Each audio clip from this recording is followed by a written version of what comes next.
मैं अपने भाई के साथ खड़ा हूँ और माशाल्लाह मंगो पीर टाउन में आया हुआ हूँ। शहर भर का राउंड हम लगा रहे हैं, मुख्तलिफ इलाकों में जा रहे हैं सिचुएशन को देखने के लिए।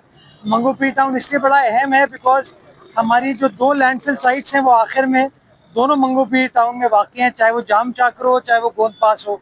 तो इस टाउन की मदद कोऑपरेशन के साथ बहुत सारी चीज़ों को हम बआसानी करने में कामयाब हो पाते हैं। सबके सब ग्राउंड में मौजूद है, मेहनत कर रहे हैं और कोशिश यही है कि जो ईद उल अज़हा है ये खैर आफियत के साथ और बआसानी सबके लिए गुजर जाए और हमें जो सुन्नत इब्राहिमी अदा करनी है उसको हम ऐसे तरीके से सरअंजाम दे पाए। बहुत शुक्रिया। मेरे साहब बात करना चाहूँगा मैं सोसाइटी पे फ़हीम अहमद और ग्राउंड पे काम कर रहा हूँ। पहली दफ़ा ऐसा हुआ है जो हमें शिकायत का मौका नहीं मिला डिस्ट्रिक्ट वेस्ट के अंदर। हमारे साथ डायरेक्टर साहब टीम सुबह से मौजूद हैं और माशाल्लाह 3 बजे गए और सुबह 7:30 बजे से मौजूद है। मुख्तलिफ पॉइंट पर विजिट करवा रहे हैं मुझे, अभी यहाँ लेकर आए। तो मैं बड़ा मशहूर हूँ इनका और तारिक निज़ामी साहब का। माशाल्लाह वेरी गुड।